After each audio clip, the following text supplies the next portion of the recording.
up, say. One time for the hometown, I got love for it, it's real. Yeah. 2 times for the haters, man, cause I notice how this shit feel. 3 times for my family, dog. All right, guys, welcome back. This is Matt with the Matt Cottrell Report. Thank you for joining us again. We're getting close to Christmas time. We got a new guest in the studio, as always, every week, bringing extraordinary stories about ordinary individuals. And so today we've got one of those individuals, not to say that you're ordinary, but regular people with cool stories. So this is my friend Alonzo, aka Vallejo. So we're going to get into his story. Thank you so much for doing this, man. Oh, yeah, it's going to be pretty cool. It's going to be awesome. So we're going to let Zoe do his elevator pitch, but before we do, we got to jump to a sponsor as usual. So we'll be right back. Hang tight.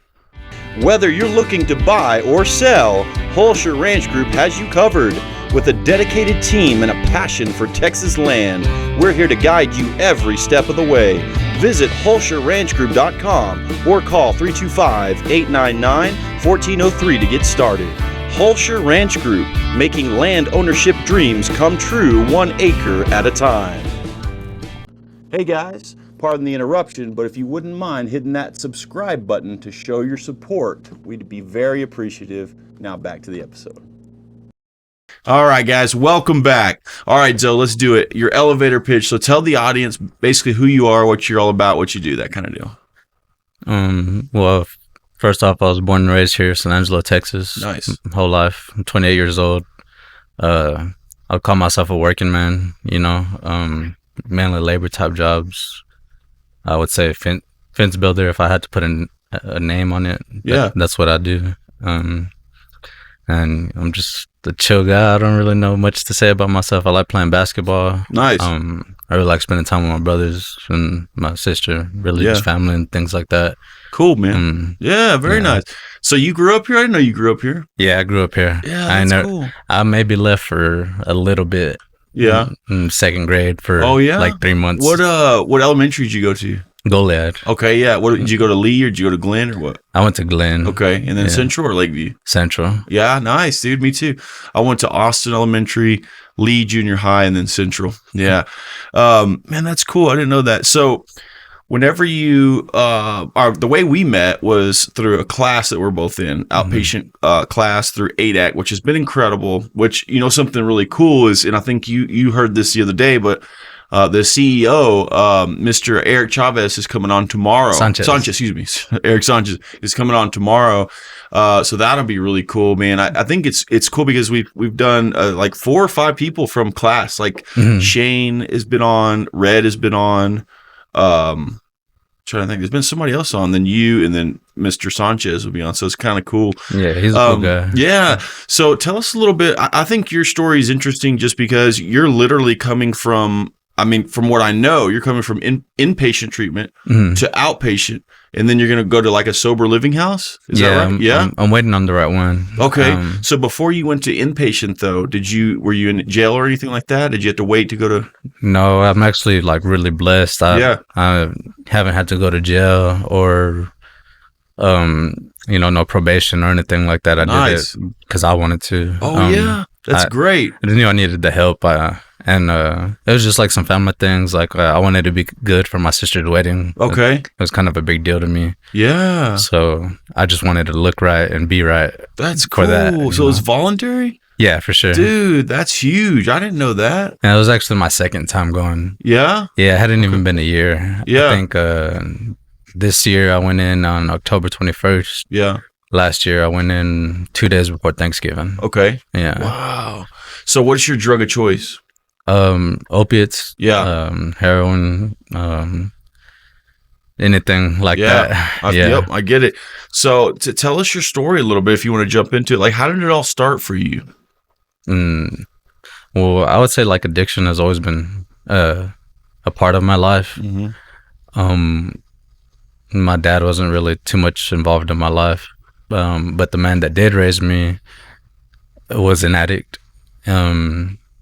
But I never really knew that. I just thought that he acted, I grew up around a lot of violence and things like that. So I just kind of thought that was just him. Like, I thought that's just the kind of person he was. Yeah. And it wasn't later on in life until I realized, like, oh, he was dealing with addiction. And that's why he acted so crazy all the time. Really? Yeah, you didn't really understand that's why. Yeah. And then, you know, my mom's family is, I wouldn't call all of them alcoholics, but a lot of them do have some drinking problems. Yeah. But I love them. You know, my mom's dad died from cirrhosis of the liver. Oh, wow. At the age of 47. Dang, that's young, man. Yeah. He actually used to be a bootmaker here at ML Letty's. Really? Yeah. Oh, really? ML Letty's? Yeah. That's crazy. Yeah. Or is it ML? Yeah. Mm-hmm. Yeah. Yeah. And his son, his junior, he died of the same way. Dang, yeah. Really? So, yeah, growing up, I had a resentment towards alcohol, I guess. And so I never really got into alcohol that much. Yeah. But I always had like kind of like I guess like addictive behaviors, like to make myself feel better, you know, because just not being happy with the environment that I was growing up in. I would just do things like just weird things that people might not think of as addictive behaviors, but like I would overeat and I would make myself sick eating. Really? Just because I just loved eating. Whoa, like it just made me feel better, or I don't know, just doing something I enjoyed. And but I didn't really get into drugs until high school. Okay. Like what year? Like sophomore year, freshman? Yeah, probably sophomore year. Yeah. But that wasn't when I had my first experience with drugs. Okay. I discovered that I liked drugs like at 7th grade. Oh, really? Yeah, my mom's husband, he had got a appendix surgery or no, he had a hernia. Okay. And he didn't like the way his pain pills made him feel. Yeah. And so I remember being in 7th grade, you know, I had already seen adults that I was around talk about these pills, you know, they would drink and then take those pills and, you know, talk about it. Yep. And me being, you know, I'm just trying to be a cool kid, I guess, or trying to seek approval because, you know, I always felt so alone as a kid. So I was always seeking approval from the wrong people. Yeah. Okay. I can relate to that too. So, yeah, I realized, oh, those are the same pills so-and-so takes. Mm-hmm. So I, like, off rip in 7th grade, I'm maybe like 13 years old. I took like 4 hydros. You took 4? Yeah. Were they 10s? Do you remember? Like, do you remember 5s? I don't really remember. Who knows? Yeah. What happened? I mean, I just remember I stayed in my mom's room. Yeah. They were gone for some reason. I don't know what was going on. And I just remember laying on the bed, like, just in complete, like, bliss. Yep. Like, I just loved the feeling, like from a very young age. Right. Yeah. I have my own experience just like that. You know what they say is, you might have heard this before, but whenever someone who's been a hardcore opiate user, this lady was asked one time, what does it feel like? And the best explanation I've ever heard was, I've heard 2. One was that it's like you're sitting in your mom's lap and you're like a little kid and everything is right in the world and you're just happy and content. Yeah. And the other one I've heard, you probably heard this, is like a hug from God. Right? And that's something like that. Well, you know what blew my mind, dude, about that? Because you and I are similar in this way with the DOC. What blew my mind is one time a doctor told me, he said, you know that feeling that you get when you take an opioid medication and you feel like you just described that bliss or whatever? I said, yeah. And he goes, did you know that not everyone has that same reaction to that drug? And I said, that's crazy. What? I said, what are you talking about? And he said, not everybody has that crazy, euphoric, blissful experience. Some people have sort of an adverse reaction to it. They don't like the way it makes them feel, just like your stepfather or whatever. Yeah, he said that he just felt nauseous. Yeah. And he didn't feel good at all. Yeah. So that blew my mind, dude. And so some people are wired to have that sensation when they take that drug, like you and me. Yeah. Anyway, but go ahead. That's crazy. Yeah. And, you know, I liked it, but I guess I was kind of smart. Like, I didn't raid the whole bottle. Yeah. You know, I did it moderately. For a good while. Yeah. Like, it wasn't until like a 9th grade year when my mom and stepdad were like, "Yo, like, what's up with these pills?" You know, like I had caused like some like fights between them because he was like telling my mom, like, are you taking my pills? Yeah. And she's like, no, what the hell? Are you taking them and putting it on me? Oh, yeah. Yeah. And so I finally had to fess up, but I couldn't fess up that I was using them. Oh, what'd you say? That I was selling them. Yeah. And it was just an easy cop out. Oh yeah. I mean, I knew that my mom still wouldn't be happy with hearing that, but it's better than the alternative. Yeah, her thinking I'm on drugs. That's what we do, man. We that's where the deceit comes in. The lies is we tell like partial truths, or whatever. Try to water it down. Yeah. Dang. What did she do?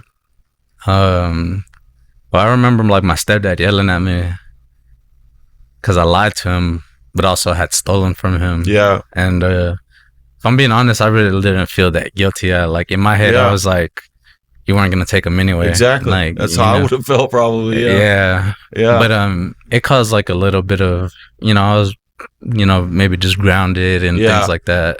Definitely on lockdown for a while. Do you remember if you developed a dependency to him at that point? Or no. Not? No. Okay. It never got to that point. That's cool. Yeah. Because I was like more.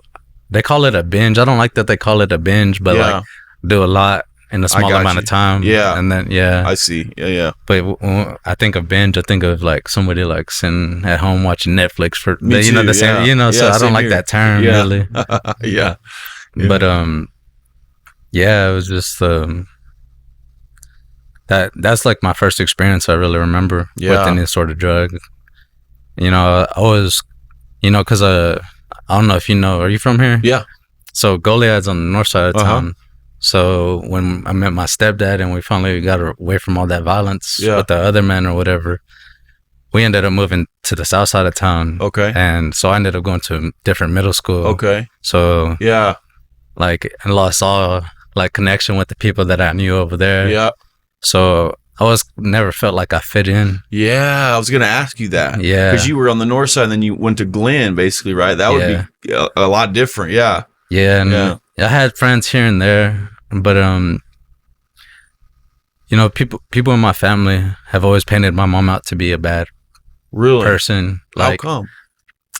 Because she's always strived for better. Really? Yeah. Like she's, like I've seen my mom go from like being abused and not really thinking much of herself and not thinking she can do anything to now she works in surgery. She works in traveling, and I thank my stepdad for that. Oh, really? He brought the best out of her for sure. That's cool. Yeah. Yeah. Wow.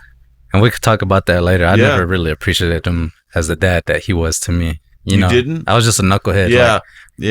Kind of like, worried about what's he gonna do to my mom, like, right? Or just things like that. For sure, yeah. But so I had like some people in my family that I would like confide in and think like this is who I can talk to. Mm-hmm. But really, at the end of the day, they were just kind of trying to pit me against my own mom. Oh yeah, for whatever resentment or envy that they had towards her. Mm-hmm. And so growing up, like I really didn't feel like I could talk to my mom about much. Oh yeah, you know what I mean? So that didn't help with me feeling so alone. Like in school and all that, like I'd ask if I could go places and she was like, who's their parents? Can I meet them? This and that. And I'm just, in my head, I was like, man, that's too much. I'm not going to do that. Like, I'm just not going to go hang out with nobody. Dang, yeah. So had been in isolation for like so long throughout middle school. Mm-hmm. And then get into high school, start making more friends. And I found a group of friends that I felt like I fit in with. Mm-hmm. And they were also some stoners, Yeah.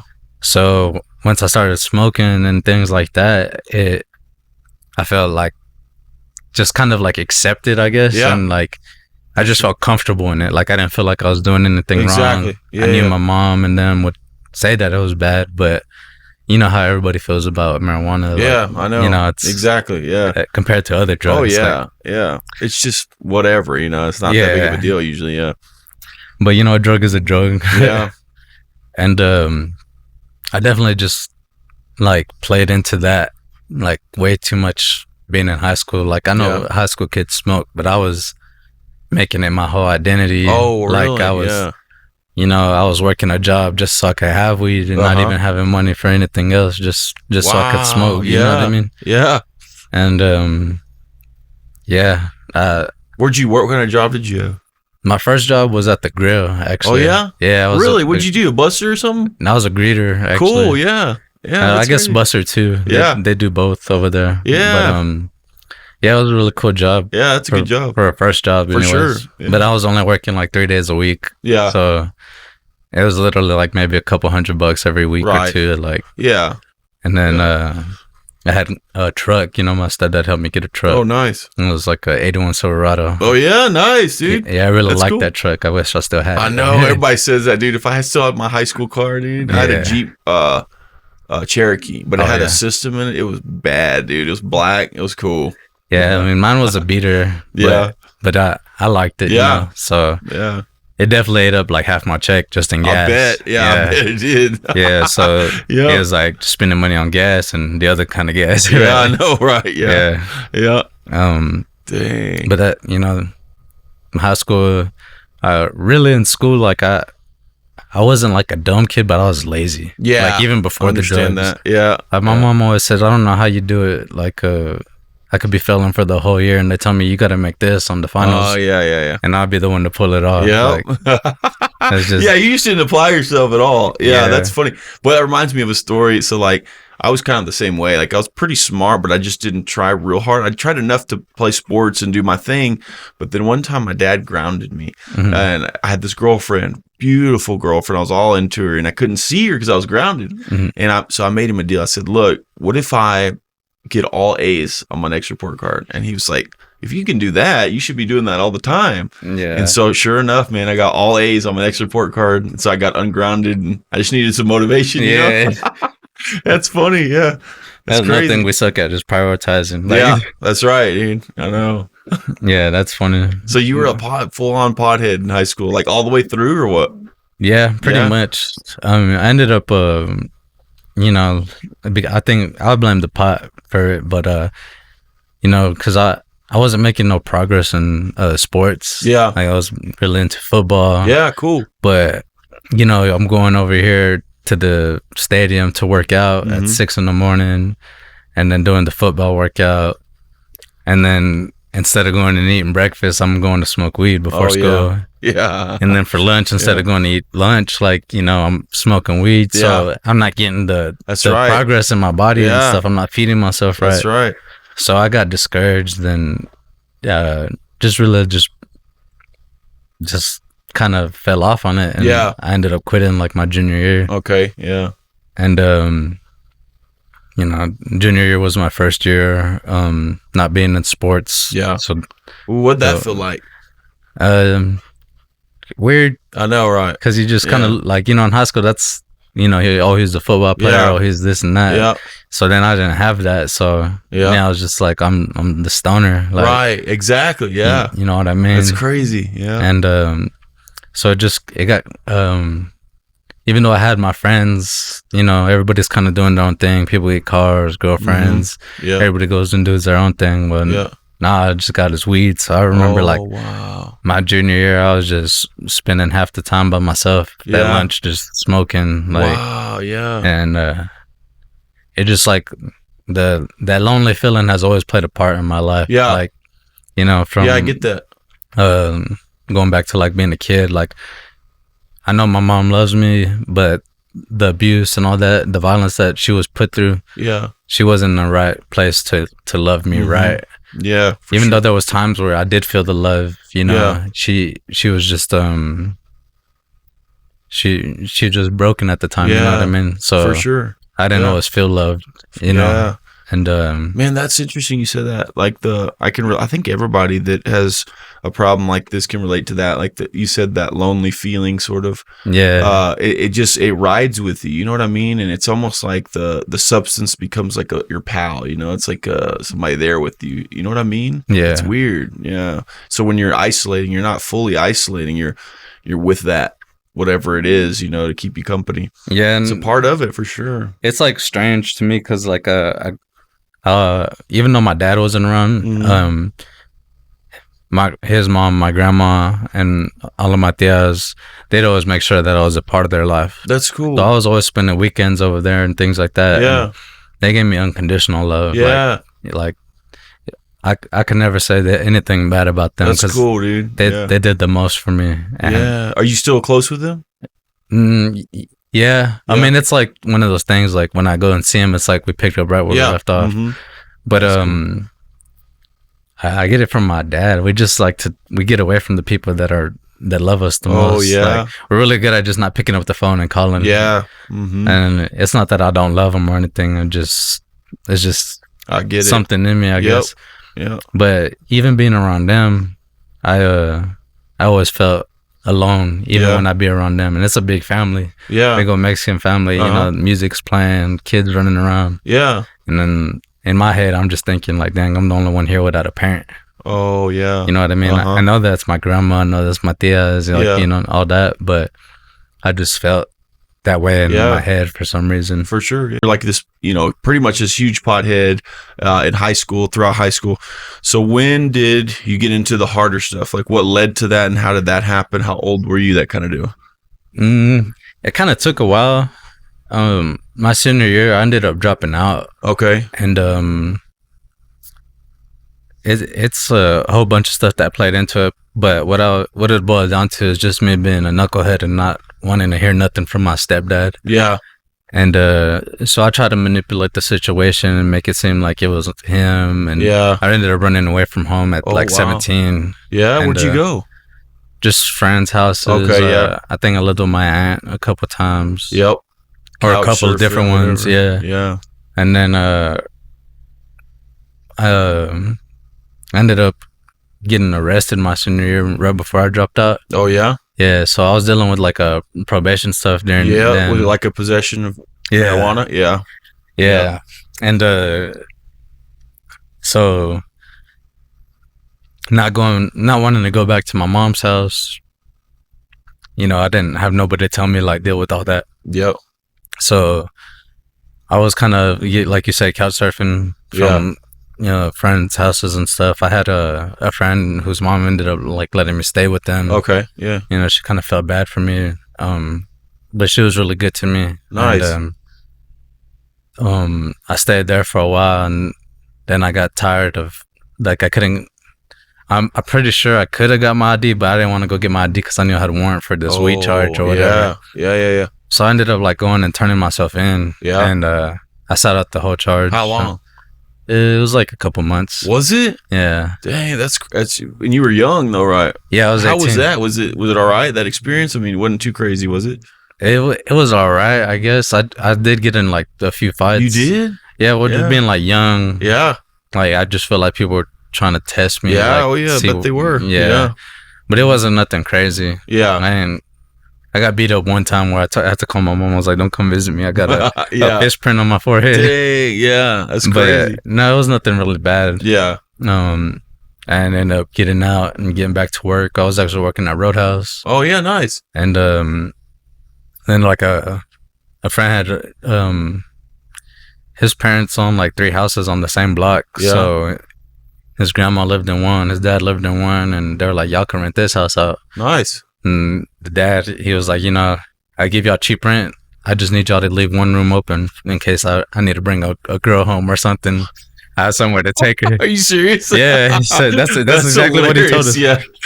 Yeah, so did that ever happen? Did he ever? No. No, he never did. No, he didn't. That's funny. He'd always come over and just smoke our weed. I was like, damn, like I thought you were gonna bring a girl or something like that. He just smoked y'all's weed. That's funny. Yeah. Yeah, and there we ended up like just getting into like psychedelics. Like, oh, you serious? Yeah, like mushrooms and acid and things like that. No way, dude. And then, you know, I'm still supposed to. This is supposed to be my senior year of school. Yeah. And I'm working, and I got this house. Yeah. So like, my house is like kind of the spot. Like, oh yeah. You know we had I mean? some friends like that. We called it. They called it they had an apartment senior year, and they called it the APT. I don't know why, but that was like the spot. You know? Yeah. Yeah. So, you know, I was doing that for a while. Yeah. I was working I think a construction job. I don't think the company's around no more, but it was a consolidated contractors. Okay. Yeah. And man, it would have been a really great opportunity if I was living better. Like, I know, right? Because they were teaching me a lot. Dang, yeah. I could have probably went somewhere with that. Yeah. But you know, just 18 years old, I was just caring about that check. About that. Yeah. just worried about that check and getting the weed and and whatever I need, and we're just gonna party every day after work. Yep. How long did that last? Like that phase, like when you were at that house and stuff? I would say like 6 months. Oh, okay. Yeah, right before that, I had when I was in county, they put me back in school. Oh yeah. So I was doing like the online schooling and stuff like that. I ended up getting out and graduating. Nice. Through pays. Okay, like, cool. My diploma says Central though. But, nice. Yeah, good. But by the time it was time for graduation, I remember my mom, she was like expecting me to go to the actual graduation. Oh yeah? You didn't? Well, she showed up to the house the day of, and she's like, "It's your graduation, you're not ready?" And I'm stoned, like, I'm real high, and I was just like, I can't go right now. And she's like, "Your whole family's in town."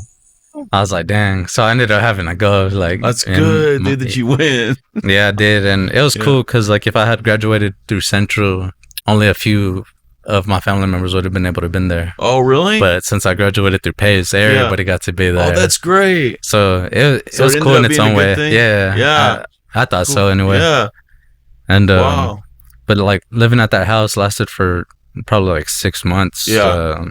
We ended up getting laid off. Oh yeah, during the winter at that Consolidated Contractors, and I just didn't want to get a job. I don't know what it was or whatever. I just wanted to chill. Yeah, and so I ended up having to move out of that house. And the grandparents, they were always coming over and. Y'all can't be doing this and that here. So it was like, I knew it was gonna run out quick. Right. Yeah.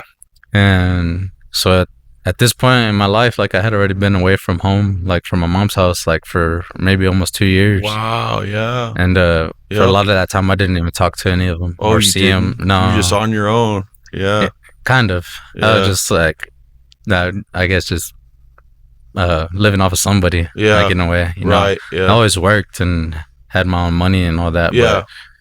But I never really contributed to any of the places that I stayed. Right. Yeah. I think the apartment that my friend's mom let me stay at with them, I think she maybe paid like $50 a week or something like that. Yeah. So it wasn't really.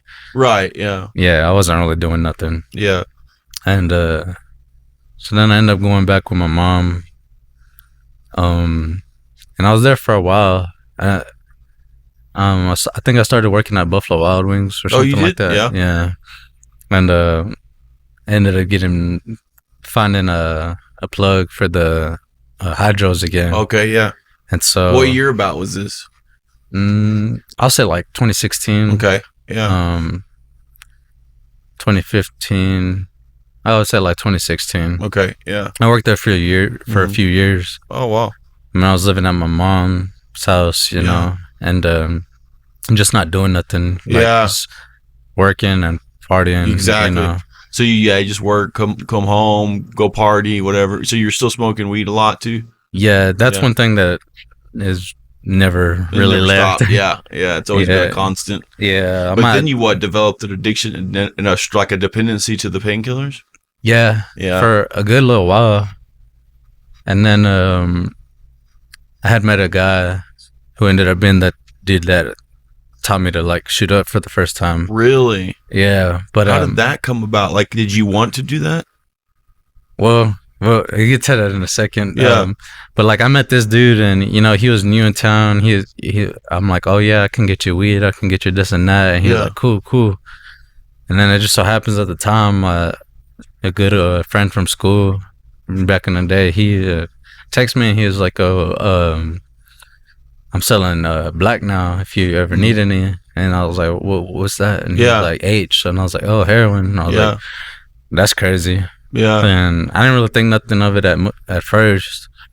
And then that guy, I was spending a lot of time with him. I told him, I was like, yo, I couldn't get that now. And he was like, yeah, I want some of that. Oh, yeah? Yeah. And so I get it for him or whatever. And I see it for the first time. And at this point, like, I didn't know at that time that he was already been a heroin addict. Okay, like he's been hopping around from city to city trying to get better. Oh, I see. And I didn't even realize that, you know, I'm bringing him back into the shit. Like, So yeah, he's getting it, and I'm like, I just want to try it, you know, like just, you know, whatever, like just try whatever. And so he showed me how to smoke it and all that, and it was all right. I never liked the taste of it or anything, but every check, you know, I'd buy a little bit. Yeah, you know, I didn't ever like go too crazy with it, right? But I did realize at that point that I was building up a dependency to the pills. Yeah. Because I would feel like crap, you know, like I was still functional and all that. But so I got away from them for a little while, and then the black came in, and I was smoking it, you know, and I would get it brought to me. The more and more I smoked, the more I did, I guess. And then it was like one day I was working at Buffalo, and the dude texted me, and I'm at work, and he's like, I got some China White. And I was like, oh, I guess bring me some of that, you know? And I went to the restroom, and I'm expecting like tar, you know, like how I'm used to getting powder. Yeah, and I saw it, and I just remember like I just like smelt the paper like that, and I was like, all right. And I tried to go back to work, dude. I could not see. I could not stand up for like nothing. So it was probably Fetty, right? It was probably fentanyl powder, right? Maybe, I don't know. Or maybe not at the time. No, maybe that not. Year it probably might have been some yeah, I don't think it was, because I think that much I definitely would have died. Oh, okay, yeah. And whoa, dude. You know, I felt good for a little while, and then I'm trying to like make orders, and I can't see the screen, and next thing I know, I can't even walk. Dang, while you're at work? Yeah. So what happened? Yeah, I started like puking all over the place. Are you serious? Yeah, I remember I was like, I just need to go outside and smoke a cigarette real quick. Yeah. And I went back there, and I laid on the racks that they put the kegs on. Yeah. I just remember I laid some boxes down. Yeah. And I laid there for a second, and I was like, all right, I think I got it together. Yeah. I went back in, and I just started throwing up again. Whoa. And I just remember like that they're like, you gotta go, like, you know. Did they know that you were messed up, or did they think you were sick, or what? Nah, they knew I was messed up. There was no way. Like, I was like, oh yeah, you know. Did you get in trouble or fired or anything? Yeah. I did. I remember like right before I left, I was like, can I get a 16-piece boneless wing? Like, are you serious, bro? They're like, we gotta let you go. You're like, all right, can I get a 16-piece though? Yeah. She came out with it. Yeah. And then that's crazy. One of the hostesses that worked there, she was like, you know, can I drive him home? And the owner, she was like, you're not scared? Like, what if he tries to do something? And she's like, what? You know, I've never been that type of guy or anything, but she was just, you know, you don't know what happened to women. I guess that's like, true. So she was just looking out for her. Yeah. But she's like, no, he's my friend. You know, he ain't gonna do nothing like that. And so she ended up driving me home. Yeah, that's good. And I just remember like I got home, and I'm still throwing up a lot. My mom was like, what's wrong? Yeah. And I just told my mom like, I had a few drinks, it didn't mix well. Like I just keep throwing up. And that's what I played it off as. Yeah. But I ended up losing my job, and and then the guy that had been getting the stuff for or whatever, he was working at a hotel at this time. Yeah. And so I'm up, and you know, I'm supposed to be working, but I just lost my job. So I go and see him because he works overnight at the hotel. Yeah. So he's bored anyway. Right. I go over there, and my plan was to smoke some tar with him or whatever. Yeah. And I see him shooting up, and I was like, well, let me, you know, show me how to do that. So he busts out a clean one, and, you know, and he shows me. I remember his exact words are like, so you're going to graduate today? It's like how he worded it, yeah. Was it in the arm or what? Where did you? I think at first I did it in the hand. Really? Yeah. Wow. Did he do it for you, or did you do it? Yeah, he did it for me. Yeah? He did it for me for maybe like the first few. Like, oh, really? Like for a couple of months. What was that experience like the first time that needle went in? What did it feel like? Was it that much more intense, or was it like, oh, it's not what I thought? Or I think like at that time, like my tolerance maybe like and me being scared of needles already, Yeah. I told him not to do so much. Yeah. And so he was with it, you know, because like anytime we're doing that together, like with needles or whatever, I'd be like, you could just have the rest. Like, I just want a little bit. Right. And so, of course, he's going to go for that. Of course, like, yeah. Yeah. And so it was like that for a while. And it wasn't until like, you know, because he had a family and stuff. So there was just times where he was away and I couldn't have him there to help. Yeah. So I started doing it on my own. And my mom like slowly started like noticing. She did? How? Well, because like I would do it and then I would try to go around the family and act normal. And I'd be like over there talking to him and everything seems normal, but the whole time my eyes just you're like nodding out and stuff. Yeah. So my mom's like questioning me. Dang. And it just kind of kept progressing until they couldn't ignore it anymore. Yeah. And then they had to kick me out. Dang. And I'm hopping job to job, just really just trying to find whatever job I, you know, get paid on the end of the week. They write me a check, whatever, you know, because I'm pretty handy, like in construction type work and things like that. So it's never a problem me finding a job. Yeah.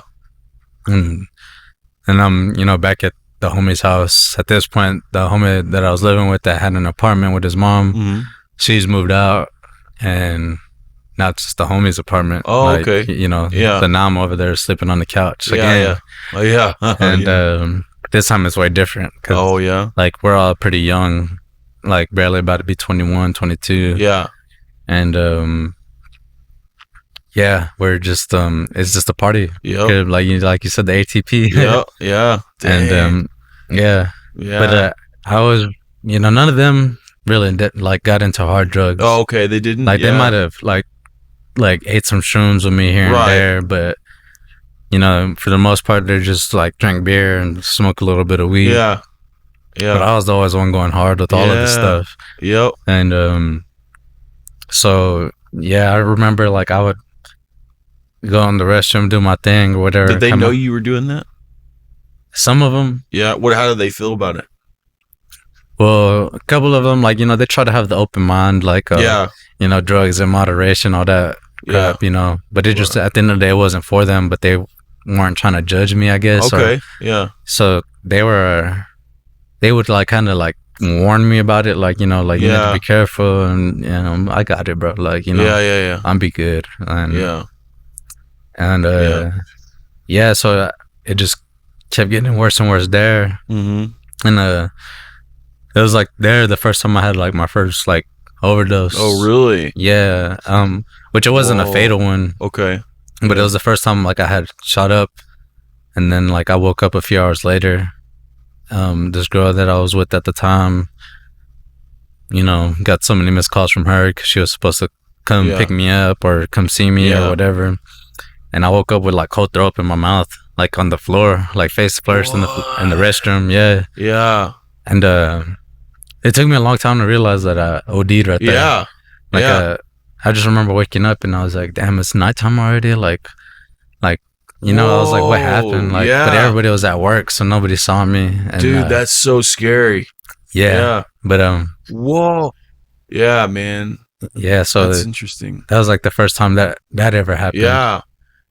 But there was signs of it, I guess. Like my friends, they'd always like kind of make fun of me. Yeah. Because I'd be sleeping on the couch and just breathing all messed up. Oh, like, yeah. You know, like. Yep. And so they always make videos of me. Oh, yeah. Laughing. I would end up waking up. You know, there's a whole kickback going on. And they're like, dude, you were out. Dang. Like, you know. And I'd make jokes. I was like, dang, you hear that breathing? I was like, that's respiratory failure. Like, just like not even about it. Yeah, like not even taking it serious. Yeah. Like, yeah. But I just, I didn't care or want to care. Right, dude. You were deep into it. I get it. And I was like, you know, going down that path for a while. I ended up moving in with a girl and her family, which looking back on that relationship, I was just completely like using the whole situation. Yeah. Like I never really loved the girl or Yep. anything. Yeah. Like when the first time she had come over to my house, I told her like, I busted out the kit and showed her the spoons and needles, and I was like, "This is what I do. I ain't gonna quit for you." Whoa, like, you did? Yeah, you didn't even try to hide it. Nah. What'd she say? She's like, "Okay." Like, I don't know. I think she thought she could change me or whatever. Whoa, but, yeah. Like in between there, I was going back to my mom's house, getting kicked out again. Yeah, things like that. I end up living with that girl and her parents. Okay, and that's all right for a while, but they know that I use. Oh, how'd they know? They found out or something? They just knew. Yeah. Like, and we ended up one day. I can't really talk about the situation, but that's all right. Yeah. I went in the shower with her pretty much, and I fell asleep. Okay. Yeah. And she got really mad, and then she went through my. Oh, I see. My clothes and stuff. Yeah. And she finds everything. And at this time, I'm telling them I'm trying to quit. Yeah. So, and the mom sees the needles, and like, even though they've had, like their own drug abuse problems and stuff, and alcohol and all that, they like just don't mess with needles at all. Like that's what they kicked out their first daughter for. Oh dang! And she had only done it once, like with the needle. Like they knew she was doing other drugs and this and that. Yeah. But she tweaked out and was worried about getting an infection and stuff, and so they kicked her out for just doing it once. So when they see me, got a whole pocket full of them, that they threw me out dirty. Yeah, they threw my stuff out in the front yard and everything. Really? Yeah, it was real bad. But whoa, I can't say I don't deserve it, Right? Yeah. Like, yep. But what'd you do right after that? Do you remember? I just remember putting all my stuff in my box that they threw out with me, and I walked to my friend's house down the road. He was living at a trailer park. Yeah. And I made up some stuff. I was like, "Oh, she thinks I'm cheating on her, this and that." They threw me out, like, and I stayed on the couch over there. Yeah. And then at the time, the girl though, she still wants to be with me. Like, she still thinks she can fix me. Yeah. So then we're like hotel room hopping, Okay. Yeah. And I end up we run out of money. And so I end up going to my aunt's house. My tia, and it's like where all of my closest cousins live with her too, you know.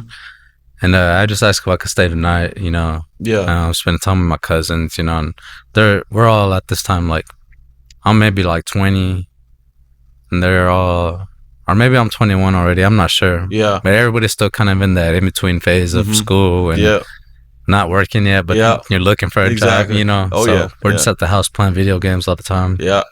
And they helped me really get off of that stuff. Oh, it did? Yeah, like whoa. I wouldn't say I didn't pick it back up until maybe the blues hit town. Oh, really? Yeah. So wow. So like, I was living over there, but we're drinking, and I'm not really much of a drinker. Yeah, me neither. So I would drink, but I never get too carried away. Yeah. I mean, maybe a couple times I did. Same here, yeah. But for the most part, I got a job. We come home, we drink a couple tall boys, and listen to music on the front porch, and I'm just having fun, because like in my eyes, I'm like reconnecting with my family. Yeah. Yeah. But cool. But I just like for some reason, like I just had a lot of resentment towards my mom. Yeah. And there's things she did and things my stepdad did, but I don't think it was ever right for me to just shut him out the way I did. Yeah. So I confided in my dad's house and my cousins that are living there, and we're just having fun. And it lasted for like almost a year, I would say. Maybe a little bit shorter. Yeah. But my tia, she has her own problems, and alcohol played a big part in like her relationship and everything that was going on at the house. Yeah. And so I ended up being the one to blame. Oh, really? For like just problems that they were having. Like even if after I left, they probably still had them problems. Exactly. But they, so I remember waking up. It was my cousin's birthday. It was like on December 30th. But we partied. We drank like 9:30 30 packs Whoa. from December 30th to the 1st. First, yeah. Dang, yeah. In between like 3 or 4 of us. So whoa, yeah. And it was fun, but it was also the worst hangover I ever had. I bet, dude. Yeah, like the worst. Wow. Yeah. Like it lasted days. Like, whoa, dude. And but my mom took me back, you know. Yeah. And but it's just like that, you know, going back to my mom's, I think everybody just likes being at their parents' house. You know what I mean? For sure. Yeah. It's just a comfort thing. Exactly. And that's where you want to be. Yeah. So I was doing good working, or I didn't work actually for a little while. I was kind of just like flipping a little bit of weed here and there just so I could smoke or whatever. Sure, yeah.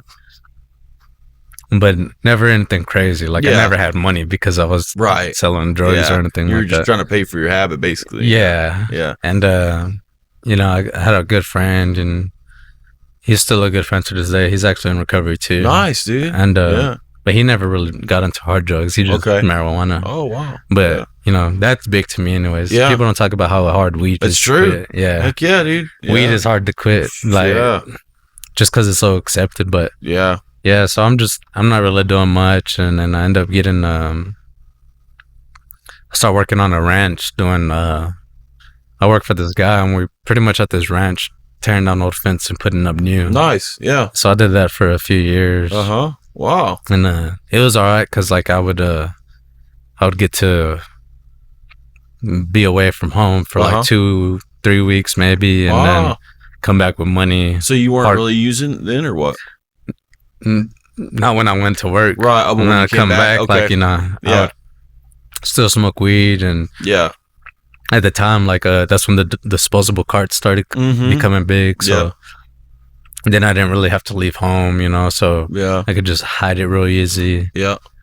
And but there would be times where I came back and then I would party hard. Like my other cousins ended up getting into other drugs, and I'm trying to go spend time with them, and you know, they're all cooped up in the room. I'm like, man, I could party too. Come on, let me in. Like, so it was a better time for me because I wasn't using consistently, I guess, or on the day-to-day basis. And I'd always have breaks in between. But I was still using, you know, whatever it was. Like at that time, it was Xanax. And when I would go to my cousins, it'd be like meth or something like that, which I never really like. Oh, really? Like, no, because it, like, other drugs I could do and feel okay. Yeah. But for some reason, like meth and coke and things like that, like doing it a day, and you know, I feel like crap the next couple of days. It like tweaked you out too much or something. Like it like just like took all the hydration out of my body. I feel like I didn't like it at all. Yeah. But I would do it, you know, just addict behavior. Exactly. It didn't matter what it is. Yeah.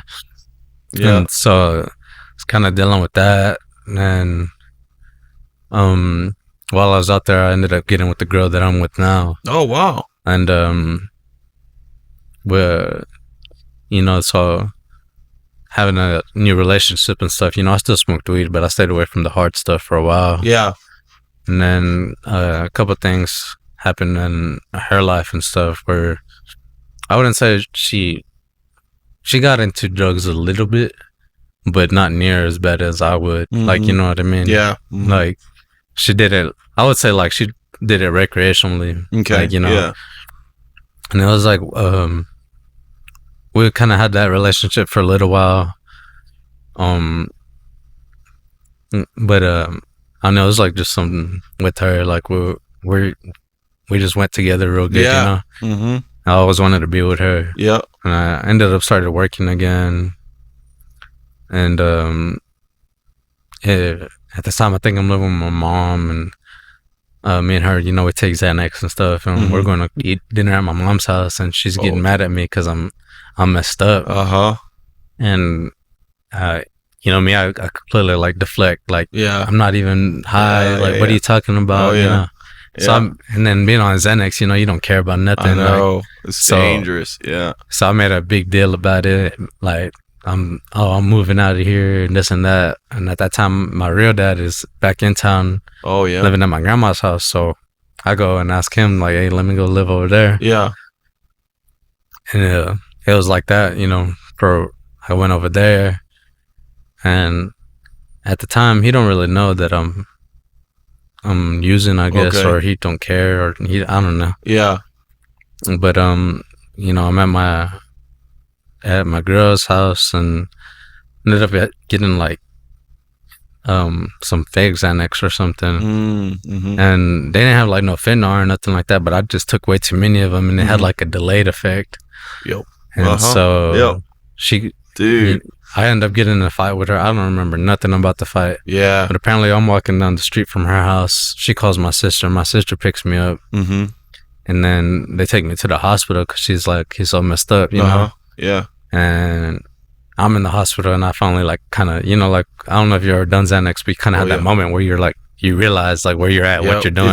What's so scary about that drug is like, it's like you can be on autopilot and be doing all these things and not know. Yeah. It's like you're a zombie. Yeah. It's crazy, dude. Yeah, that's the scariest one in my opinion, in ways. Yeah. So I'm in the hospital. They got me hooked up to the IV, and I'm like, yo, like, it was just Xanax, guys. I'm good. Like, let me go.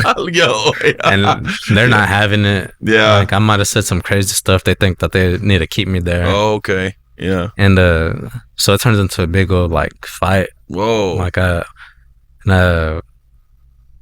I'm telling them, like, I know my rights. Like, if I don't want medical attention, I don't need it. Like, I can leave. Yeah, that's right, isn't it? That's what I thought. But they get the security guards on me and stuff, and so I start fighting. Like, and they called the cops on me. Yeah. It took a lot of cops to get me in the cop car. Whoa. I got to the jail. They're tasing me and stuff because I'm so just like, out of it, just being combative and stuff. Yeah. But I ended up catching 2 assaults on a security guard. Oh, really? Yeah. What is that? It's a felony.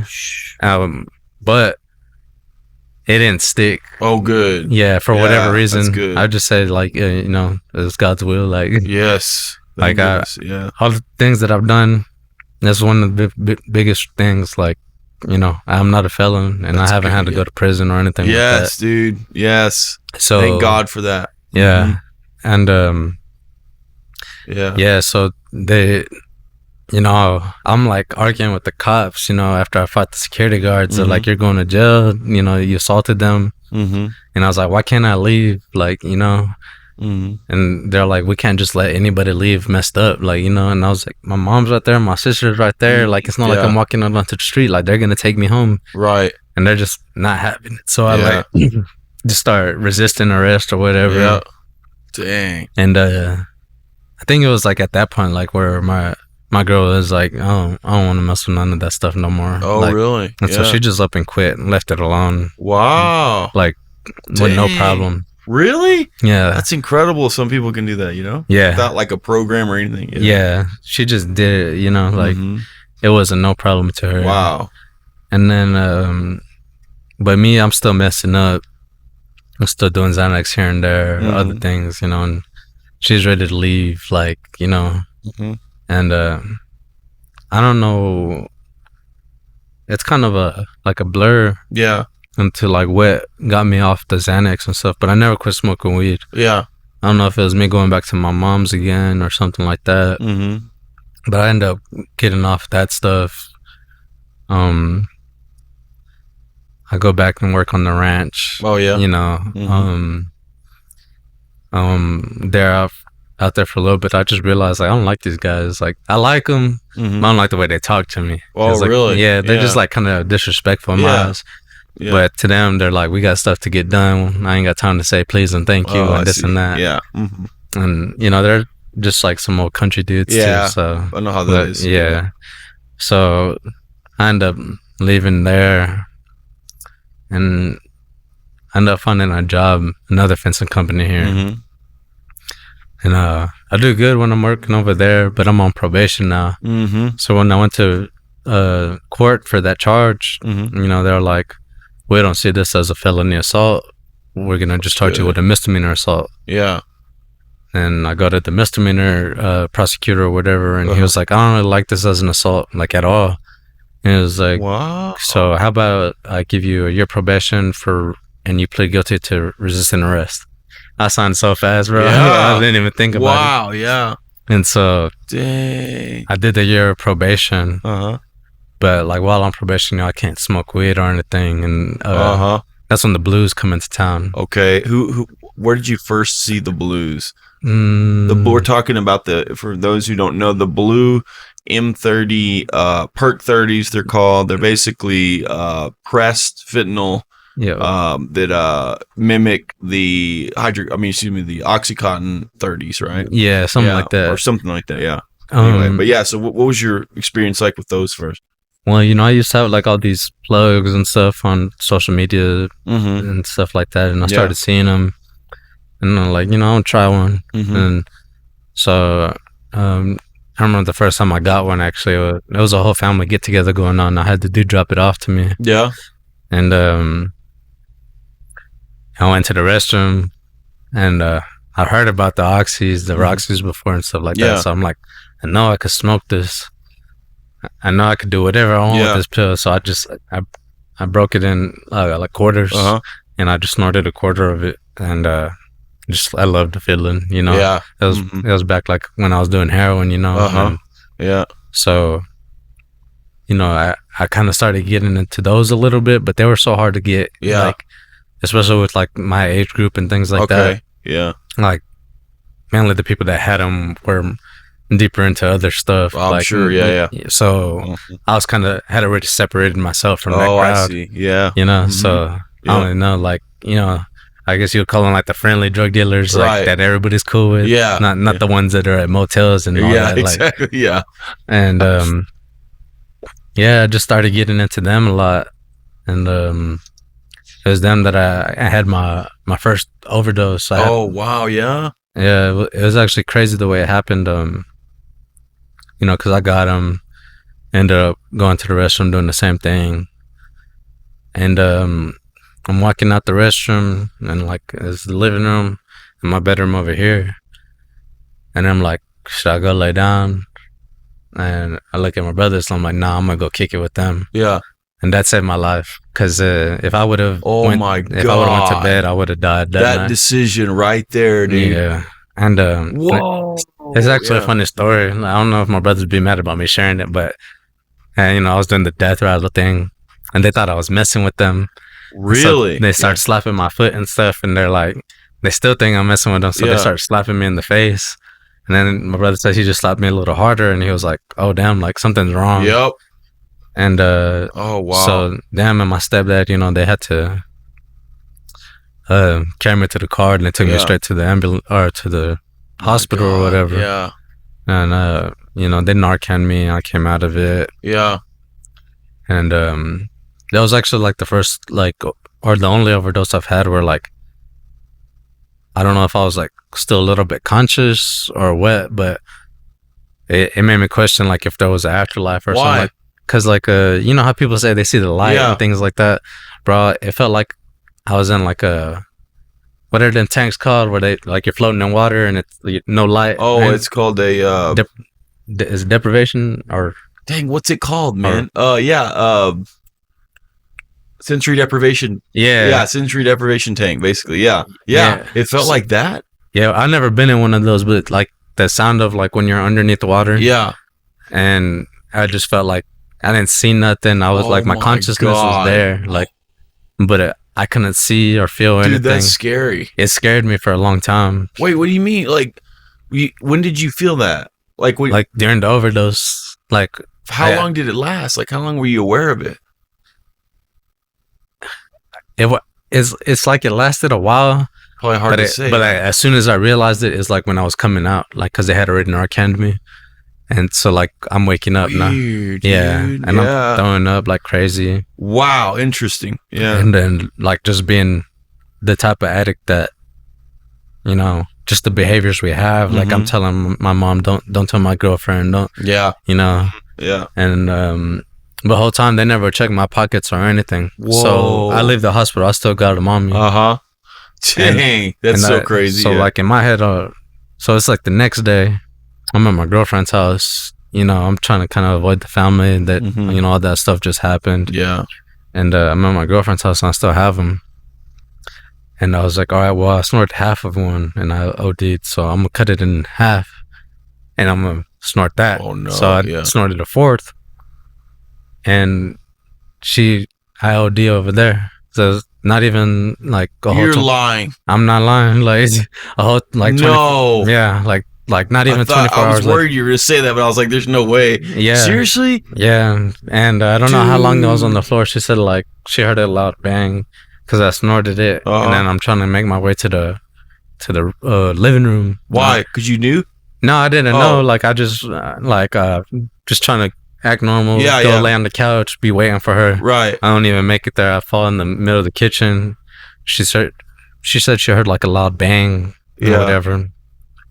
And then the next thing I know, like, you know, I'm surrounded by cops and I had got an IV from when I was at the hospital before. So she sees it and she's like, he did heroin. Oh, I see. Because addiction's a part of her life too. Yeah. And so yeah, she sees that and she was like, I can't believe you're doing that. I was like, it wasn't that. Yeah. And we're in the hospital and I show her. And she takes the pills and she gets rid of them, you know, and so Dang. Yeah, that was like, you know, 2 overdoses back to back. So that's like my third one, you know. Yeah. And then wow. Yeah. Man, that's wild. I kind of got away from it for a little while. Yeah.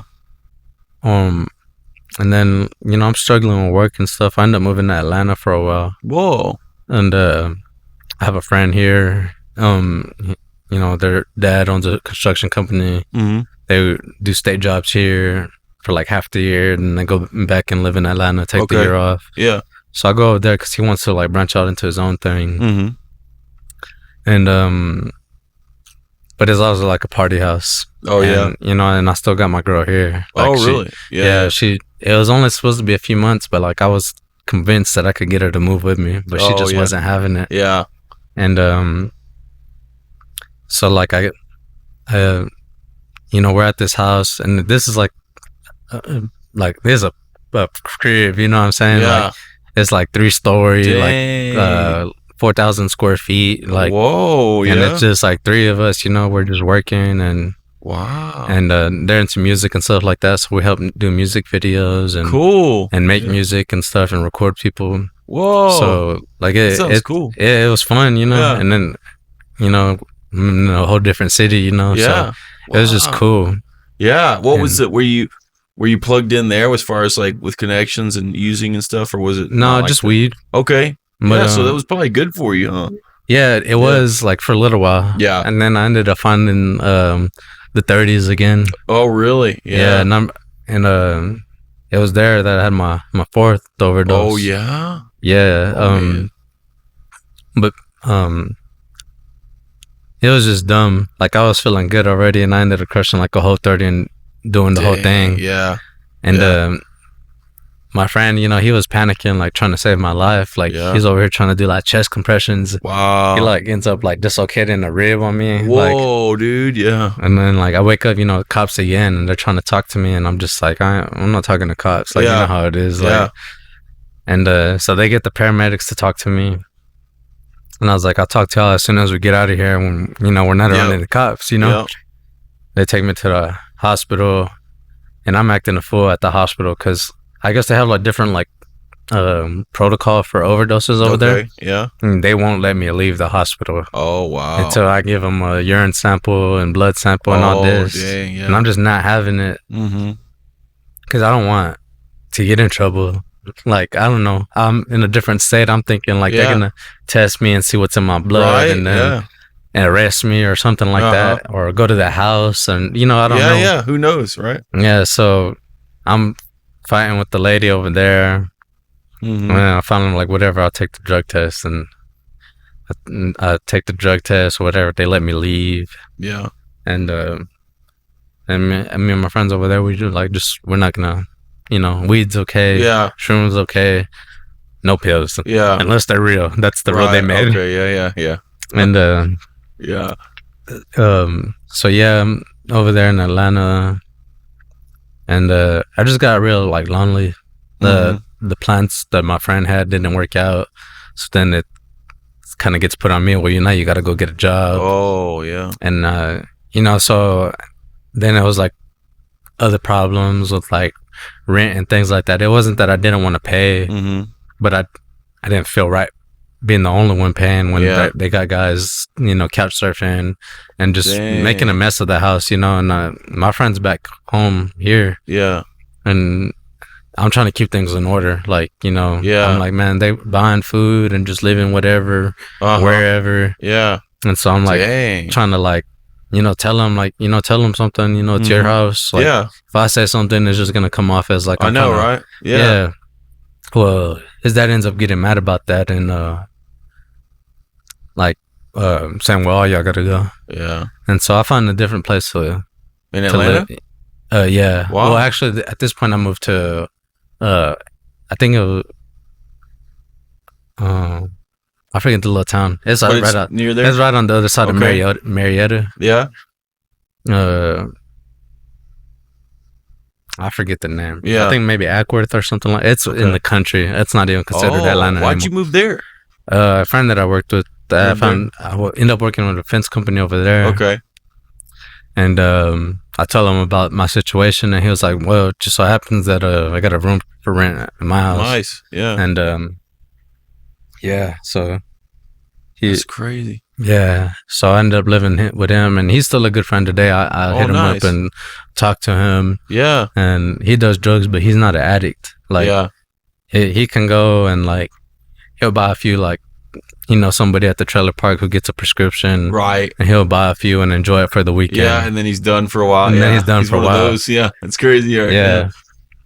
And aren't you jealous of people like that? Yeah, it's just weird, dude. Yeah, I don't get it. Like, I don't either. I don't understand it. Yeah, but some people are like that. Yeah, so I'm living with him for a while, but at the end of the day, I just get tired of being there away from the family. Yeah, not having anybody really. Like, I got my homeboy, but I don't really got nobody else. You know? And me and him were like, you know what I mean? Yeah, like good ass friends for the short period of time we knew each other. He was like, man, like I feel like we're closer friends than all of my friends that I've had for a life, And it was just one of them things, man. Like, but I ended up coming back, and come back for a little while, and I'm staying at my mom's just for a little bit, and then my cousin, the ones that I lived with and their mom and whatever. At this point now, he has his own house. Okay, and it was him and his 3 brothers, but other brother ended up getting a girl and a family. And so they go and get their own place, or I don't know what they did actually. Yeah. But so I go and live there, and like it was cool. But my cousin he dealt with the meth addiction. I mean, he's like a little bit more functional with it. Yeah. Like, I mean, he could still maintain his job and all, and this and that. He don't be calling in. Because did he do it daily probably though? Yeah, a little bit. Yeah. Could you tell or not really? Yeah. Like, how could you tell? Well, he would do it in front of me. Like, he never try to hide it. Cause Okay. Like, he's like my closest cousin, and like mashallah, he's right with God now. Cool. You know, like wow. And he would do it, but like he was like just kind of going to do a depressed state. Like, I could tell he wanted a girl, like he wanted a family. He didn't have that. Yeah. And so he would just drink and do that. Yeah. And so I knew he wouldn't tell me nothing, so I ended up getting in the 30s again. Okay, yeah. And I ended up overdosing again. Damn, really? There at the house, yeah. No. And I could be wrong, but I think I overdosed twice out the 30s there. Whoa. And the first time, like, it was like, be careful, don't do that again. Yeah. And then after that, like, he wasn't cool with me doing the 30s. Oh. Yeah. And then, so... wow. What did he say? He's like, you can't do those anymore around here or something. No. So I was kind of doing them, but he was like he didn't want to see it. He didn't want, Yeah. And then it turned out like one day, like end up not being able to find any. And I know that he's smoking some dope. So I asked him, like, can I hit that? And I ended up just ripping it, man. And like I I ended up having like a seizure or something. No way. Yeah, and Whoa.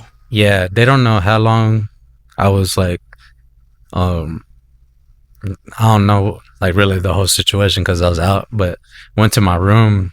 I remember after taking the hit, I was just like, went up to him. I was like, man, my stuff hurts, bro. Like, I'm gonna go lay down. And then I never made it to the bed, but the door shut behind me. Yeah. But he ends up coming out of his room, and I don't know how long he was in his room, doing that. Yeah. And he's like, the door was shut, but your skateboard was, because I have like an old skateboard. Yeah. Like an old longboard. Yeah. It's flat. So somehow it got underneath the door. Okay. And he was like, what the hell? And he hears like a tapping. And so he's banging on the door asking for me. He looks on the door and he says, I'm on the floor. Yeah. He freaks out. He don't know what to do. And he calls his mom.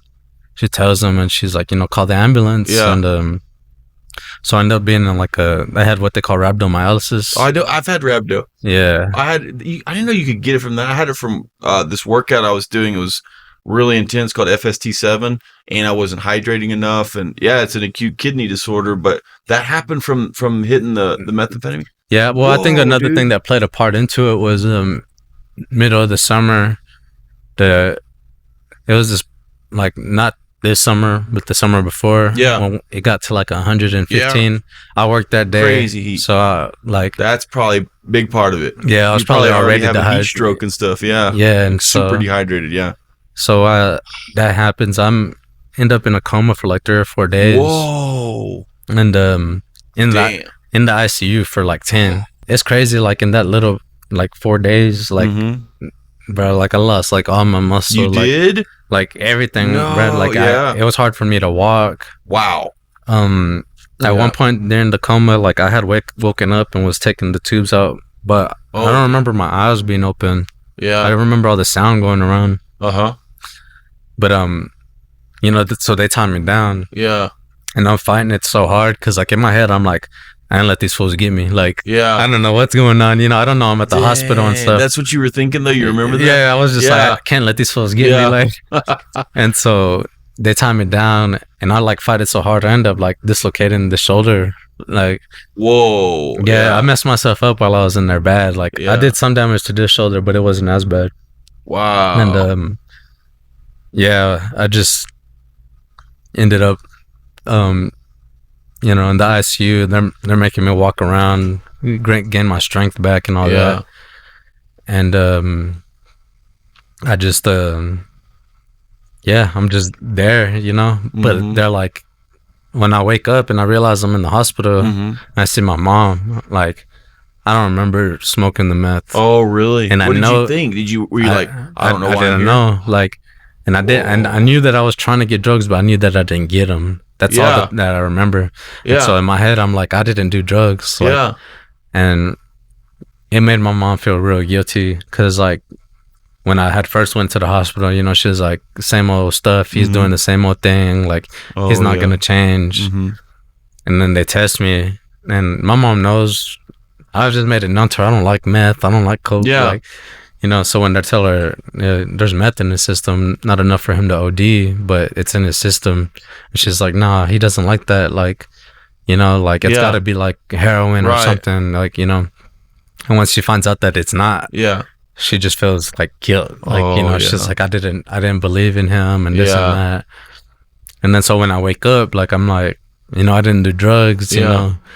And they're like, meth. And I remember that bringing up the meth, and I'm like, I don't like that shit. Like, you still didn't remember? No. Whoa, yeah. And I was like, my cousin, like, I'm in there, people are coming to visit me. My cousin finally comes to see me. Yeah. And like, it's just something about the way he's looking at me. Like, like I could tell like something was wrong. Yeah. But he's happy that I'm all right, know?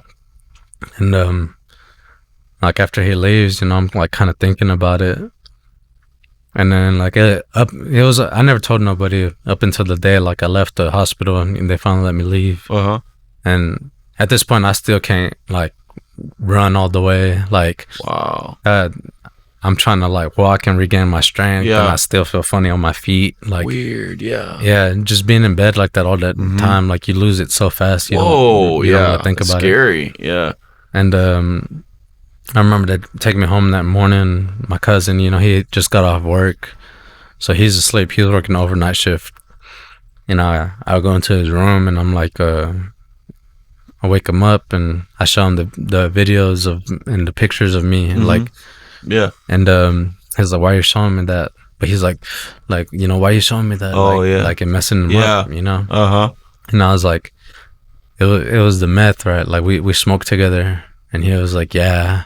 Oh, and he probably felt all guilty, huh? Yeah, I mean, we broke down, bro. We cried to each other like some little girls. Really? Like, yeah, because like it was like a whole thing. Like he didn't want. His mom was putting it in his head, like if he said what happened, that, and if I died or something, that it could be on him. Yeah. And things like that. And so it caused like a little bit of like conflict in my family, because like my mom and my sister, and then my sister, she's not married to, but at the time she's engaged to a deputy sheriff. Whoa. And so they come looking through my room, you know, trying to figure out what the hell happened. Yeah.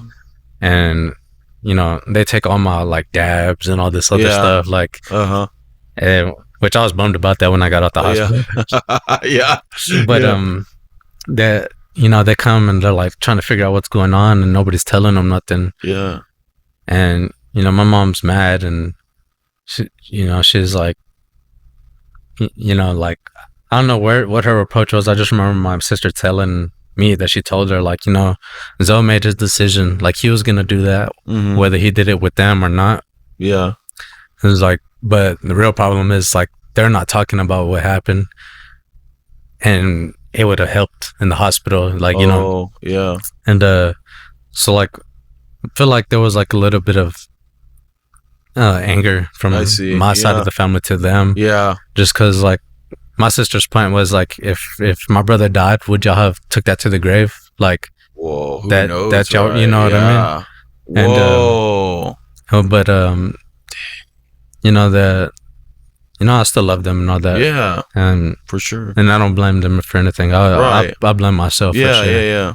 And so yeah, they're just I get out, you know, I end up getting better, going back to work, you know, after a month or so, because I was in rehabilitation, like, for my shoulder and just like a whole bunch of things.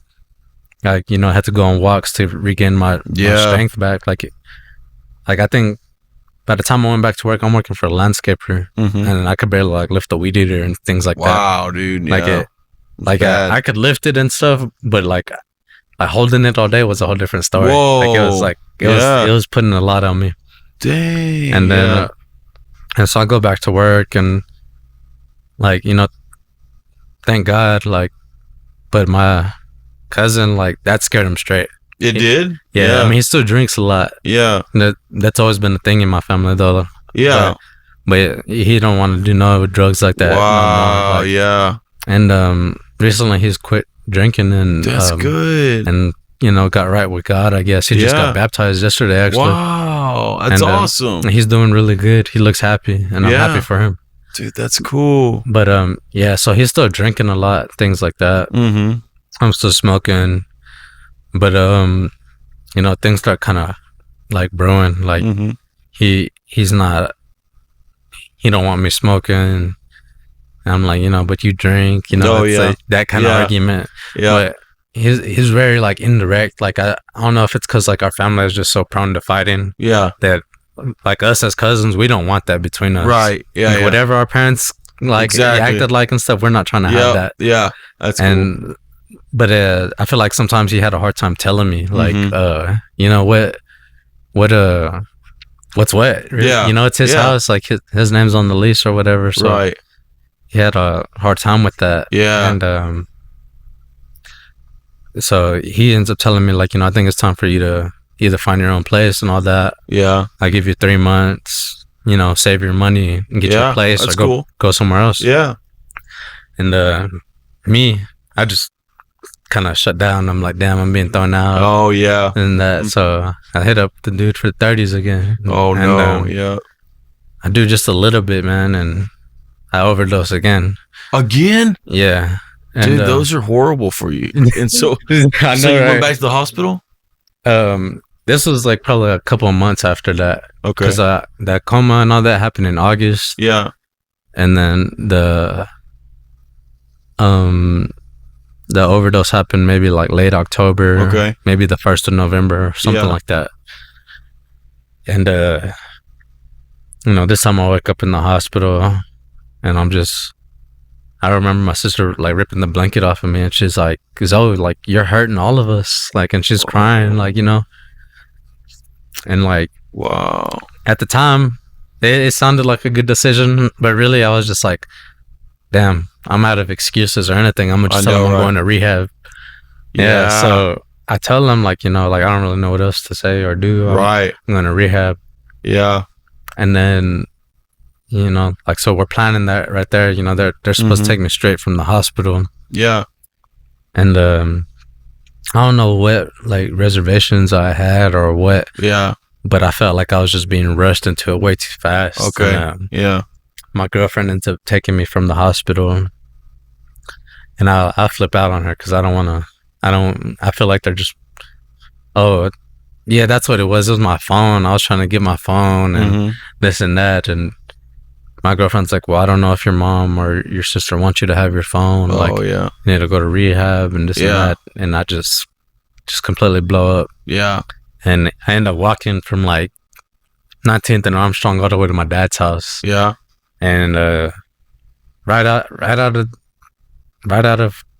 the hospital, after that walk, I go to my dad's house and they're smoking meth. And so for like the next 2-3 days, I'm smoking meth with my dad, like fresh out of an overdose. Like, yeah, that's how crazy this disease is, dude. Yeah, it's so crazy. Yeah, but one thing, like I said before, like I don't like meth. Yeah, so like I smoked it like for that day, and then like even though my dad's not been there in my life, like I feel like he should have. Yeah. I've always like looked up to him and like kind of seeked his approval. Right, of course. And so I feel like that always contributed to like anytime I was around him, we were kind of doing drugs. Yeah. Like, yeah. And it was just like, man, I'm just spending time with my dad. Right. Yeah. Oh yeah. But this time it's different. I haven't seen my dad in a while, and he's pretty spun out. Oh yeah. And he's like searching the floor for little shards and stuff like that. And I don't see him as like the same dad I used to see him as. Like I just see him sort of as like pathetic. Yeah. And wow. So I get like real like depressed and stuff, and I end up going with my girlfriend to her house and called Journey, and, and I just call them every day until I could get in. Wow. Yeah. And also I had to go through that withdrawal without going to Journey, like, so it took me like 2 weeks to get into Journey. So that whole time, wow. But I'm still smoking weed and stuff to like kind of help with it, Oh yeah. But yeah, so end up going to Journey for the first time. It was November 22nd, 2 days before Thanksgiving last year. Yeah. Yeah. And this is my first time in all of my life ever trying to get into like any sort of recovery or anything like that. And it was like the best thing I ever done. Yeah. Like, even though I messed up after. Right. Getting out the first time, I'm like forever grateful to Journey. Like, yeah. Because I've just always been like so hard headed and just stuck in my ways. Like, yeah. But everything they taught me helped me, and I really did for like the first time in my life want to be clean. Dang, they didn't want to smoke. Yep. Was that what it was for you though, ultimately? Like I bet you felt like, man, I don't have to live this way. Like there's a different life. But was it the weed that drew you back that made you relapse, or what? No, because I've kind of gone through this whole thing like really fast, but there's been like years of my life where like I would smoke weed and not drink, do anything else. Yeah, okay. Yeah. Like I still feel that way. The people that I go around that smoke weed, don't want me doing other drugs. Right. When I do the other drugs, I'm going out into a whole different world. That's right. Yeah. A whole different people that I don't even look like I should associate with, you know? Exactly. And, but I made like a personal promise to myself that I'm going to stay away from it. Nice. Just, you know, like also with the Islam thing. Yeah. Like recently picking. How did that happen? So the second time around going into Journey, there was a guy in there, and you need him on here. His story. Oh, really? His story is crazy. What's his name? His name, I don't know if I should say his name. No, you don't have to, but give it, let me, connect me with him. For sure. But like, crazy story. Like, he got out of prison after being put 2 life sentences, getting out, getting back into addiction. Oh yeah, I want to hear it. And, but I'd always see him go to the room during the classes and all that, and kind of started getting curious, and I saw that he was praying all the time, and it was like the first time ever in my life, like I felt like a calling, like that. I like something just came over me, like I need to go ask him about this. I need to find out more. Yeah. And you know, Islam gets like a bad rep. Yeah. You know. But like once you start getting into it, you know, they believe in all the same prophets. Yeah, I know. And once I started realizing, you know, it's almost everything's the same. Yeah, just very similar. They just don't worship Jesus as their God. Exactly. I was like, I like it. Like, cool, I'm gonna do it. Yeah. And the discipline behind it. Yes. Like, very good for you, dude. Yeah. Yeah. And also it was just like discipline, really. Like, you know, I actually just took my Shahada on Friday. Cool, so, like, man. I'm now officially. Congrats. That's great. Yeah. And, wow. You know, the guys are telling me, like, you know, cleanliness is like half of the religion. Like, you know, wow, yeah. Like, you know, before you pray, you know, you need to make sure you wash your body of impurities, which there's like major impurities and minor. Whoa. Okay. Yeah. You know, major being like, after intercourse, you know, you need to clean yourself before. Okay. And then minor ones being like just getting dirty. Yeah, daily, washing your hands. You know, like daily, like daily dirt. Yeah. Yeah. Yeah. And things like that, you know. So yeah, I went and did that. Wow. And man, really it was like one of the most like that feeling of loneliness and all that. Yeah. Man, I never felt like so accepted and welcomed like they did there. Whoa. When I got there. They kind of what you always been looking for in a way. Kind of, yeah. Yeah, like, dude. You know, I get there because I had to go to Abilene to visit a mosque. Okay. Yeah. And my mom took me. She's been completely supportive of me. Like she just wants me to have a relationship with God. Exactly. And so I get there an hour early. I start talking to the guy, and he's working, you know, because they have like a mosque, or it's called the masjid. Yeah. They have it, but it's like a part of the Akana Lodge. Okay. But it's for the Muslim people there. Yeah. They don't have nowhere to go pray, so that it's appreciated, and it's, and a lot of people really did go, and it's just cool. Like, you know, I'm sitting there, in, like, I guess, like in the hotel part where like they would do breakfast, I guess, and things like that. I'm there, and there's another guy, and he comes in and he prays, and while I'm waiting, you know, I'm sitting there just reading the Quran, and it gets really cold in there, so I'm gonna go back out there and see some coffee. So I give me a little cup of hot coffee, and he asked me about, you know, is the coffee hot? And I'm like, yeah. And he was like, I tried the other one, it wasn't. I was like, yeah, well, this one is. And so he comes and he was like, so what's your name? And his name was Ariad. He's a truck driver, and he's also a Muslim. And he was like, yeah, I read online that there's one here, so I ended up making this my pit stop for the night, and just to check it out. And you know, they say mashallah, which is like God willed it. Okay. Yeah. You know, so he's like, mashallah, there's a masjid where I can go pray and stuff. And he starts asking me about stuff, and I start telling him, and man, it's like he's from Uzbekistan. Whoa, cool. Yeah. I think I didn't ever ask him where they're from. The guys that work there at the Kana Lodge, I think they're like either Pakistani or Indian. Okay. Yeah.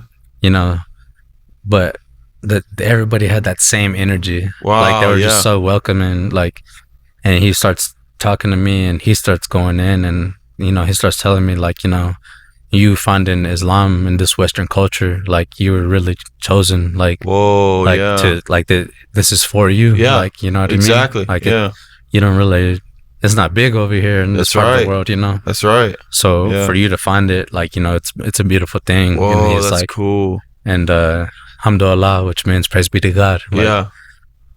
And wow. So yeah, it was cool. And then I start talking to them, and they're like, well, have you said your Shahada? Mm-hmm. And I was like, no, what? I haven't done that. What is that? And after I think it's called Juma, which is like the church service or whatever. You know, they read from the Quran, and then we say the regular prayer that we're supposed to say 5 times a day. And after that, like, they had me go up in front of everybody, and in Arabic they told me like to repeat after them, and then the words were like, I bear witness that there is only one God, the only God that's worthy of worship, and that Muhammad is his messenger and servant. Right. Yeah. And that's pretty much like their baptism. Okay. Yeah. Like they told me like today, like you're like a clean book. Wow. Like, yeah. all your sins are washed away, and now it's time for you to fill that book with good deeds. Yeah.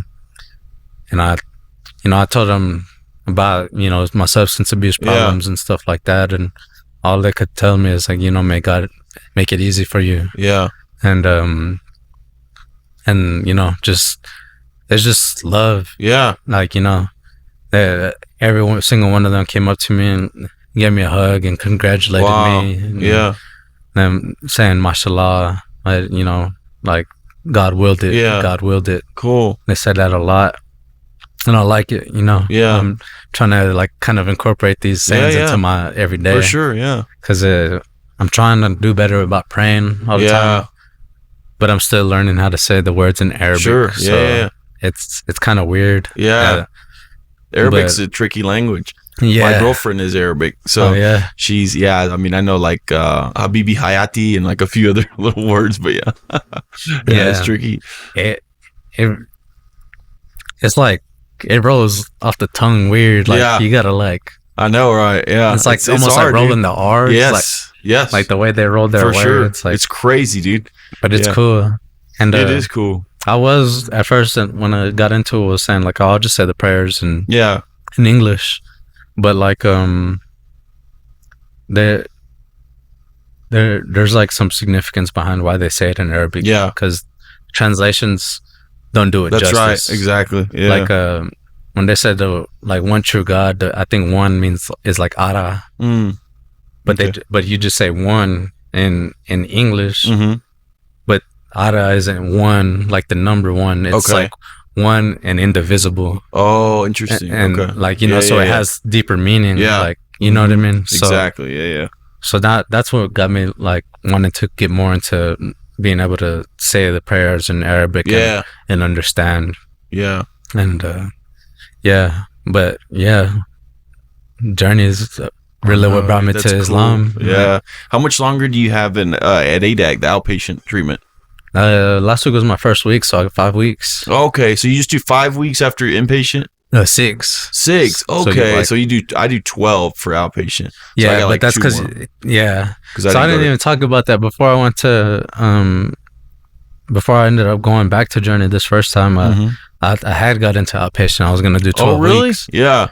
And I ended up drinking with some friends. Something happened. I ended up getting arrested for a PI. Oh, no way. Yeah. And it was a crazy... So what happened then? You had to go back to inpatient, or you had to go to inpatient? They told me, like after I got arrested, they're like, you either go to inpatient or you're kicked out of the program. Dang. And I'm like, man, I was drinking. I wasn't doing no drugs. I know. And so that... I felt like disappointed in myself. And then me and my girl were kind of working through some things. I was single at the time, or kind of single. Yeah. It seemed like our relationship was at a point where she wasn't going to be able to let go of some resentments, because I put her, my mom, and everybody through so much. Yeah, I get it. Like it's a miracle that she's even still with me. Yeah, you know what I mean. Most people would have left. Yep. And so that's what drew me back into my addiction again. You know, I had an apartment with a friend, and we were splitting the cost, and then it was cool, but then I started getting back into the old ways and things like that, and it got way worse. I started doing things that I like wouldn't do, like if I wasn't in addiction. Yep. Like robbing and stealing from people is just not. It's not me. It's not a part of my character. Yeah. I've never been violent or a tough guy or anything like that. Like I'm not. I'm always trying to be a friendly, funny guy. Yeah.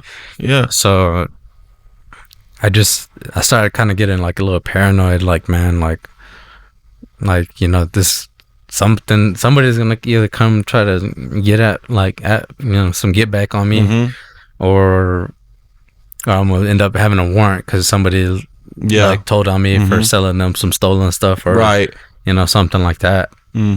So, you know, it was that. My girlfriend's grandma was letting me live with her. She don't live with her grandma, but the grandma was letting me live with her. Yeah. And that's another one thing I really respect about my girl. She has not tried to get a place with me, marry me, or anything like that, because she wants me to have my stuff together. That's cool. Yeah. That's good. And nice. So she's smart, like in that. Like I just admire her a lot. Yeah. And that's really cool. But you know, being in my addiction, I'm just taking advantage of the people that are helping me. Think the grandma, she ends up trying to wash my laundry one day, and laundry's done. She opens the washer, and there's like 2 needles sitting in there that I had left in my pocket. Oh yeah. You know, so she's like, he's got to go. Like, yeah. And so I don't know where I'm gonna go after this. Yeah. I've used everybody. Right. Like, you know, I don't have what happens. Yeah. Nowhere to go at all. Yep. And so, like, and then like, you know, my sister, she has a son, and he's maybe like 18 months now. Yeah. I could be a little off, but he, you know, my other sisters that with my dad, they have kids and all of that, but my nephew, this one, like I grew up with this sister. Okay. So like it just kind of hits a little bit different, you know? And I started feeling just real guilty about not seeing him like I used to before I was using. And then I'm thinking, like, you know, she's about to get married. They want me to be a part of the wedding. Yeah. And I look like crap. Like, you know, I'm just like completely like dope sick off heroin. Oh, wow. And, you know, I'm not in a good place at all. So like, you know, I got to go to Journey again. Yep. And I'm glad I did. Yeah. The wedding went great. It did? When was it? Last Friday. Oh, it was? Yeah. It went great? That's so cool. Not this past Friday, but the Friday before. Yeah, dude, you did it. Yeah. So you got clean and got to be in the wedding and all that? And, oh, that's cool, dude. It was real cool. Yeah, man, I didn't. Oh, wow. It's crazy how like sobriety makes you so emotional. I know. Like, my they're saying God. the speeches and stuff, and I'm just dude. like, I turn to my brothers like, damn, they're good. Like, yeah. Did you give one or what? No, I didn't. Okay, yeah. But I was just happy to be there. That's like, cool, dude. That's cool. Yeah, but thank God for that, dude. Yeah. Wow. So what? So we're kind of running out of time, but I want to do this before we end. What are 3 things right now in your life that you're just really genuinely grateful for? Well, for one, life. Yeah. Not many people could say they got as many overdoses and hospital visits that I got. That's quite a story, dude. Not just be alive, but like I'm fully healthy. Right. I can go do whatever. Like there's nothing holding me back physically. That's right. So you know, I thank God it's a miracle. Lot. Yeah. Like thankful for him always, because he's the reason why I'm still here. That's right. 100%. And really just my support system, from my sponsor Yeah. to my brothers in recovery, Yeah. my family, Cool. all of that it keeps me strong. And For sure. and this is early in my recovery, so like, we gotta come back in a few months and for sure, or a dude. year Yes. or something, and see what else is Absolutely. going on. We're going to. Absolutely. Yeah. We'll do an update. Yeah, Yeah. man. Because you're doing it, man. You're doing everything that it takes to. It's hard, man. This is not easy. Yeah. It's the hardest thing I've ever done in my life. Yeah. So we just. Hey, one thing I do gotta say though. Yeah. NAAA is not a cult. That's Like- right. It's definitely not. I hear that so much, and I used to think that, man. You But, did, yeah. but yeah, like it's I didn't even bring it up too much, but Mm-hmm. like the acceptance I felt when I did my shahada from Yeah. all the other Muslims, Uh-huh. it's the same way when you go to NAA. It is. Everybody Absolutely. just open arms. It's so welcoming. Yeah, and it's like I know what you mean by that, because I used to view it as like, man, I don't know if I want to make that like my whole life. Like some people are all about NA, like everything they do. Yeah, that's one of the things I struggled with the most. I was Same like, I don't here. want addiction to be my identity. Me too. Yeah, But- exactly. Maybe it's not so bad because like with like getting into Islam, Yeah. like I don't care if that's what people know me by. Right. Exactly. It doesn't So, matter. Yeah, it doesn't Because matter. That's, I think of the alternative. I'm like, well, yeah, I could be this like hardcore fanatic in NA, Narcotics Anonymous, or with, like you said, your religion, or the alternative is I'm an addict. That's literally the alternative. So I can either be on this side or this side. I think I'll take, the NA part, so yeah. Yeah. But I get that feeling that way. So lastly, what's something what's like the number one thing that brings you joy in life? What makes you the most joyful? Like, what's it all about for you? Just like, I don't know, just being around the people I love, man. That's a great Like, answer. or just being around people that are happy. Like, Yeah. and just happy to be around without needing anything from you. Yes. That's a good answer. Like whether it's family or friends or whatever. Yeah. Like as much as I isolated my addiction, I love being around people. Yeah. And, I can tell. Yeah. I could talk to anybody anywhere. Like I'm just that type of guy. For sure. Yeah. And that's one of the things that I lose the most once I get Me too. out of recovery. So Yeah, dude, me too. That's funny you say that. Yeah, like that's one of the things, like whenever I'm in active addiction like that too, it's like a really muted version of myself. Like every good trait that I have is really suppressed. You know what I mean? It's crazy, dude. It's like I'm just this shell, Mhm. Yeah. So I get that. Dude, thank you for this, man. You were so candid. Your story's amazing, dude. appreciate it. It's man. going to inspire, I hope, so many people that watch this, because no matter what you go through, dude, like think about how many chances, how long it took you, but you still came out on the other side, Yeah. So that, dude, you just got to keep pushing forward. Yeah, and I hope I didn't like talk too much about the negative, because the whole point of this is like the way I see it is I made these mistakes so other people don't have to. That's right. And yeah. That's what I. Well, what would you tell the struggling addict that's still out there, like who's struggling really bad right now? Like, what would you tell them? Just go to a meeting or get treatment. Like, Yeah, it's the only way out, right? Yeah, it only seems bad until you get there and you see That's the right. help that it can do, and then you're like, man, like I really was sick for thinking this is a bad That's thing. right. Yeah. Yeah, That's good. Because you're right. When you're on the other side of it, you fear that for some reason. Mhm. You're like so fearful of that. But once you get there, you're like, why didn't I do it sooner? Yeah. Dude, thank you for this. Yeah. This was amazing. Thank you guys for joining us. This was awesome, man. This was Zoe. Guys, remember, if you'd like to sponsor the Mac Contrary Report podcast, please let us know. We are looking for local sponsors still. Thank you guys for joining us. What an amazing story. We'll see you next week with another one. Take care. Dude, yeah, dude, that was amazing, dude.